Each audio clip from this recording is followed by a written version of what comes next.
5-6 நாளாக ஒரு போதை, ஒரு சினிமா போதை ஓடிக்கிட்டு. இந்த படம் என்னன்னா அது என் படம். கையிலன் என்பது என் சொந்த படம், என் புள்ள தயாரிச்ச படம். அவன் ஏறக்குறைய 1991 என் வீட்டுக்கு ஸ்கூலுக்கு வந்தான்.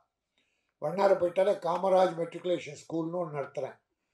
அப்போ தமிழ்நாடு மெட்ரிகுலேஷன் ஸ்கூல்ஸுடைய தலைவர் ஒரு தம்பி திடீர்னு ஒரு 12:45 1 மணி இருக்கும், மீட்டிங் முடிக்கிறோம், ஜனகணமன பாட நிற்கிறோம். ஜனன்னு ஆரம்பித்த உடனே சார் சார் ஒரு நிமிஷம் குரல் பார்த்தா வெட வெடான்னு. இன்னைக்கு ஒரு மாதிரியா இருக்காரு, அன்னைக்கு காத்தடிச்சா விழுந்துருவான்.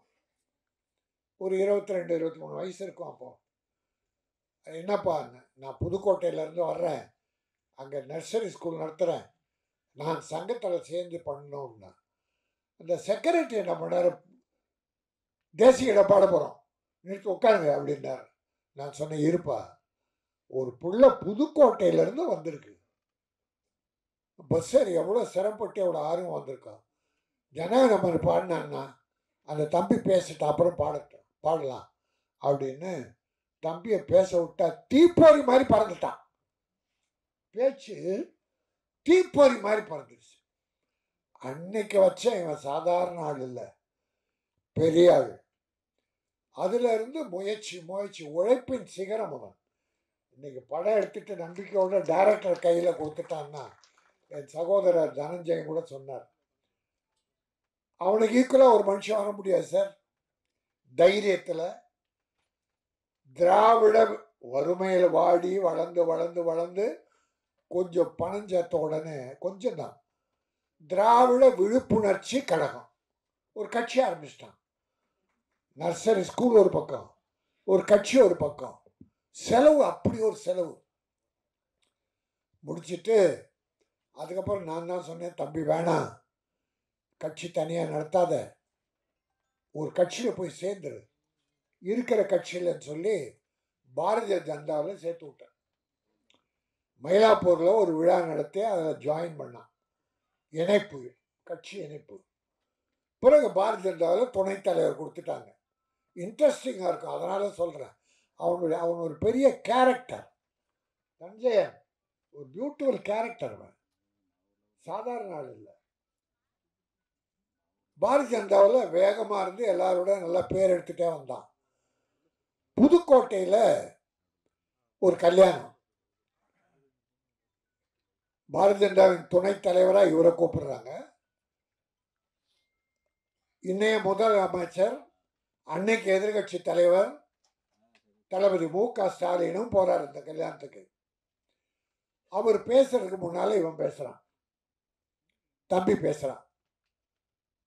பேசும்போது என்ன பண்ணிட்டான், நாளைக்கு இந்த தமிழகத்தை ஆளக்கூடிய முதல்வராக வரக்கூடிய தகுதி படைத்த மு.க. ஸ்டாலின் அவர்கள்ட்டான். இவன் இருக்கிறது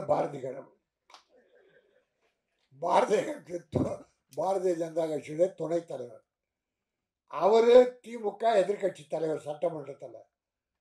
இல்லை, அந்த துணிச்சல் பாருங்க, யாருக்காவது வருமா? அன்னைக்கு செஞ்சாச்சு சார் அவன் லைஃப்.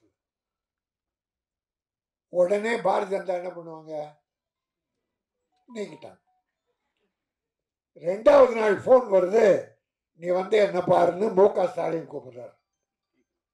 இது நீக்கினார்னு அவர் கூப்பிடுறாரு. அந்த அன்பு உள்ளத்தை பாருங்க. நீ என் கட்சியில் வர்றேன்னு செய்தி தொடரில் போட்டு இன்னைக்கு புரட்சி அவருக்கு வலதுகரமாக இருந்து பல நல்ல காரியம் பண்ணிட்டு இருக்கான்.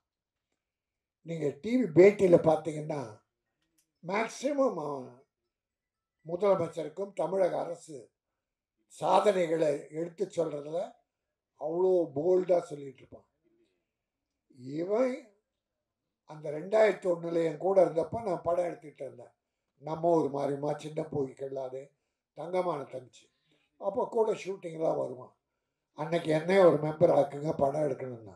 அப்பா கொஞ்சம் இரு, இப்போ வேணாங்க, இல்லைன்னா அப்போ நான் ப்ரொடியூசர் கவுன்சிலில் மெம்பர் ஆக்கி விட்டேன். பிறகு நான் விநியோக சங்க தலைவராக 2000 2000 போட்டி போடுறேன். அப்போ அங்கே ஒரு தலைவர் சர்வாதிகாரம் சினிமாவே ஆட்டி படைக்கிறார். 17 வருஷமா அவரே தலைவர். ஒருத்தம் கூட இப்போ நாமினேஷன் வாங்க முடியாது, க்ளோஸ். அப்போ நான் போய் முதல் முறையாக போட்டி போட்டப்போ என் கூட இருந்து ஒரு 20 பேரை கூப்பிட்டு வந்து என் பக்கத்திலே இருப்பான். எனக்கு பெரிய பாதுகாப்பு. பிள்ளையா மட்டும் இல்லை, ஒரு பாதுகாவலாம் ஜெயித்தேன். அப்போ தான் விநியோக சங்கத்துடைய மாற்றம் வந்தது. இப்போ அங்கே மறுபடியும் தலைவராக இருக்கேன். ஆக அந்த அளவுக்கு என்னோடு என் பிள்ளையாக ஐக்கியமாகி என்னுடைய நலனில் பெரிய அக்கறை கொண்ட என் தம்பி இன்னைக்கு அவன் நினைச்சதை சாதிச்சிருக்கான். என்னைக்கு 25 வருஷத்துக்கு முன்னால் அண்ணே நான் ஒரு படம் எடுக்கணும் அப்படின்னு சொன்னவன் இன்னைக்கு ஒரு படத்தை டைரக்டர் நம்பி யாருமே கொடுக்க மாட்டாங்க, தனஞ்சய் சொன்ன போல. ஆனால் இப்படிப்பட்ட டைரக்டர் அடைய மாட்டாங்க. கௌரவம் நாராயணன் இப்படி ஒரு டைரக்டர் கிடைக்க மாட்டாங்க. எங்கள் ப்ரொடியூசர்ஸில் 75% நடுத்தரில் நிற்கிறதுக்கு பல டைரக்டர்கள் காரணம். அது தெரியுமா உங்களுக்கு? இல்லை உங்களுக்கு தெரியுமான்னு கேட்டேன். நீங்கள் இல்லை. ஏன்னா நம்பி விடணும்னா யார்கிட்ட விடணும்? எங்கள் தனஞ்சயன் ஏன் போய் உட்கார்றாரு? நிறைய நல்ல டைரக்டர், அதுவும் இப்போ வர்ற தம்பிங்க ரொம்ப அற்புதமாக பண்ணுறாங்க. அவங்க சிந்தனையெல்லாம் சிறப்பாக இருக்கு. ஆனால் செலவுகள் தான் ஓவராக இருக்கு. 5 கோடியில் படம் முடிக்கலாம், 9 கோடிக்குள்ளே முடிச்சிடுறாங்க. ப்ரொடியூசரை ரிலீஸ் பண்ண முடியாமல் அவஸ்தைப்படுறாரு. இந்த படம் பாருங்க, தமிழ் பெயர். இன்னைக்கு எல்லா படமும் ஆங்கில பெயர். எந்த படம் எடுத்தாலும் ஆங்கிலம் 75% வருது. அன்னைக்கு முத்தமிழறிஞர் டாக்டர் கலைஞர் என்ன பண்ணார்? அப்போ டைட்டில் தமிழில் வந்துக்கிட்டே இருந்தது, இங்கிலீஷில். அவர் பார்த்தார் எப்படி ஒன்றில் திருத்துறதுன்னு. தமிழில் பெயர் வைத்தால் 3 லட்சம் மானியம்னார்.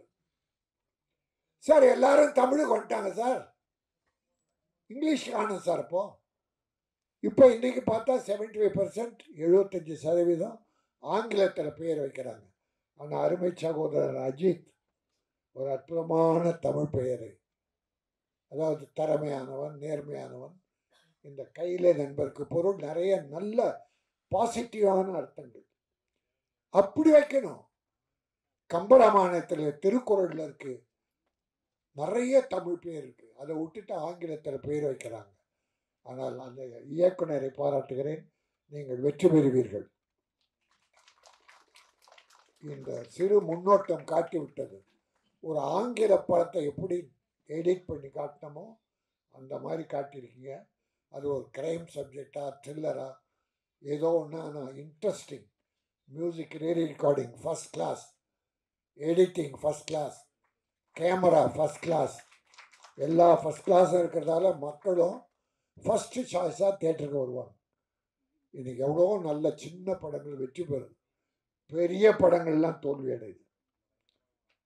இந்த 5 வருஷம் நான் கணக்கு சொல்லிட்டு இருக்கேன். பெரிய படங்கள்லாம் சின்ன படமாகுது, சின்ன படங்கள்லாம் பெரிய படமாகுது. சூரிய என்ன சார் பெரிய அழகனா? காமெடி நடிகன் சூரிய பரோட்டா துண்ணு, பரோட்டாவா தின்னானே, அவன் காமெடி பண்ணிட்டு இருந்தான். தம்பி அன்பான தம்பி, அதனால் அவன் நான் பண்றேன் சார். ஒரு 4-5 படம் சக்சஸ் சார். என்ன கதை இருந்தது, அதில் குடும்பம் இருந்தது, கிளாமர் கிடையாது, வல்கர் கிடையாது, குரூப் டான்ஸ் கிடையாது, ஒரு பெரிய ஃபைட்டு கிடையாது, கதை இருந்தது, நல்ல குடும்ப கதை இருந்தது. அதனால கதைகள் கிராமத்தில் கொட்டி கிடக்கு சார், ஒவ்வொரு வீட்டில் இருக்கு சார், வீதியில் இருக்கு சார். என் அருமை தம்பிகள் வர்ற டைரக்டர்ஸ் தமிழ் பண்பாடு குறையாத, தமிழ் கலாச்சாரம் மிக்க படங்களை எடுங்க. இப்போ நிறைய குடி பெருகிடுச்சு, அராஜகம் அதிகமாகிடுச்சு, கொலை கொள்ள அதிகமாகுதுன்னு எல்லாரும் கத்துறாங்க. நடக்குது, 1-2 நடக்குது. அதுக்காக சட்டம் ஒழுங்கு ஒன்றும் கெட்டு போல, வழக்கமாக நடக்கிற மாதிரி நடக்குது. அது குடி போதையும் ஒரு காரணம். இன்னைக்கு பல டைரக்டர்ஸ் பெண்கள் ஹீரோயினை குடிக்கிறத காட்டுறான் சார். நிறைய படத்தில் சார் ஹீரோயினி குடிக்கிறா சார். அது தயவுசெய்து வேண்டி கேட்டுக்கிறேன், பெண்கள் தான் இந்த குடும்பத்தை காப்பாற்றுற தெய்வங்கள். புருஷன் எப்படி அப்படி கெட்டு போனா கூட தாய்மார்கள் தான் நம்ம குடும்பத்தை காப்பாற்றிட்டு இருக்காங்க, குழந்தைகளை காப்பாற்றுறாங்க, படிக்க வைக்கிறாங்க. அதனால வர்ற டைரக்டர்ஸ் சமுதாயம் இன்னைக்கு கெட்டு போகுது. இப்போ பாரு 5-6 நாளாக ஒரு போதை, ஒரு சினிமா போதை ஓடிக்கிட்டு, அது போட்டோம். ஆனால் நல்ல கொள்கை உள்ள படங்களை அற்புதமாக எடுங்க. இந்த படம் அற்புதமாக தூய்மையாக தமிழ் பண்பாட்டை சொல்லக்கூடிய ஒரு த்ரில்லர் என்பதை சொல்லி, ஒரு சின்ன விஷயம், தனஞ்சயன் என்ன சிஎம்மோட இருக்கிற என் தம்பி பிடி அரசகுமார், பாக்யராஜ், எல்லாருக்கும் ஒன்னே ஒரு வேண்டுகோளை வைக்கிறேன். 200 கோடி 300 கோடி 100 கோடி சம்பளம் வாங்கி 500 கோடியில் படம் எடுக்கிற படத்துக்கும் வேலை செய்கிற தொழிலாளருக்கு அந்த 1500 2000 5000 சம்பளம். இந்த படம் எவ்வளோன்னு கேட்டேன், 2 கோடி. நியாயமான செலவு. தப்பு? அற்புதம் தம்பி. எத்தனை நாள் ஷூட்டிங் கேட்டேன், 34 நாள். பிரமாதம். அதை விட ஒன்றும் குறைச்சி பண்ண முடியாது. இதை வேலை செய்தாங்கள தொழிலாளி, 2 கோடி மொத்தத்தை படம். எவ்வளோ சம்பளம் கொடுத்தோம்? அந்த 300 கோடியில் தயாரிக்கிற படம் வேலை பார்க்குறாங்க தொழிலாளி, 100 கோடி 200 கோடி சம்பளம் வாங்குற ஹீரோ, அந்த தொழிலாளிக்கும் இதே சம்பளம். இந்த 2 கோடியில் படம் எடுக்கிறவங்க ஒரே சம்பளம். சரி, 500 கோடியில் எடுத்த படம் தியேட்டரில் போகும்போது 150 ரூபா டிக்கெட்டு, 100 ரூபா டிக்கெட்டு. இந்த கையிலனுக்கும் 200 ரூபா 100 ரூபா டிக்கெட்டு, 150 ரூபா. எப்படி ஏழைங்க படம் பார்க்க வருவாங்க இந்த படத்துக்கு? அதனால் மாண்புமிகு தமிழக முதல்வரை இதை நான் ஒரு ஒரு ஒரு ஏதோ தவறாக சொல்லலை, ஒரு வேண்டுகோளா, தொழிலாளிக்கு இப்போ இருக்கிற சம்பளம் இருக்கட்டும், இந்த 300 கோடி 400 கோடி படத்தை கொஞ்சம் ஏற்றி கொடுங்க. சினிமாவில் சின்ன படங்களுக்கு 60 ரூபா டிக்கெட்டு 80 ரூபா டிக்கெட்டு அப்படி ஆக்கினா ஏழைங்க உள்ள வருவாங்க, படம் பார்ப்பாங்க. அப்போ சின்ன ப்ரொடியூசர் வாழ்வாங்க. இப்போ என் தம்பி இந்த படம் ஜெயிக்கும், போட்ட படம் வரும், அவன் திரும்பி இன்னொரு படம் எடுப்பான். அவன் தொடர் இனிமே படத்தை விட மாட்டான், படம் எடுப்பான், சாதிப்பான், மிகப்பெரிய ப்ரொடியூசர் பேர் எடுப்பான். நான் அவன் கூட சின்ன வேஷத்தில் நடிப்பேன். கொடுப்பியா? இந்த கைலன் மிகப்பெரிய வெற்றி பெற வேண்டும்.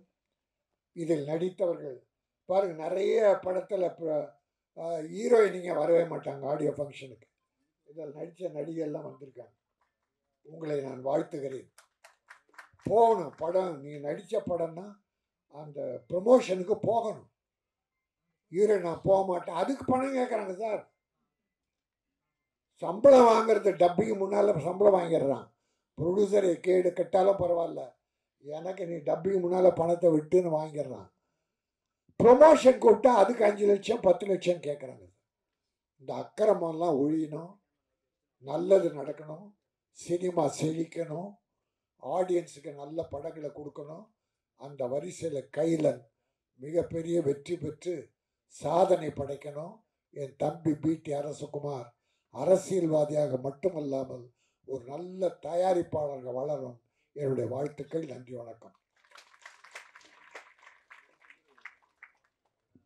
வாழ்த்துக்களுக்கு நன்றி சார். கைலன் திரைப்பட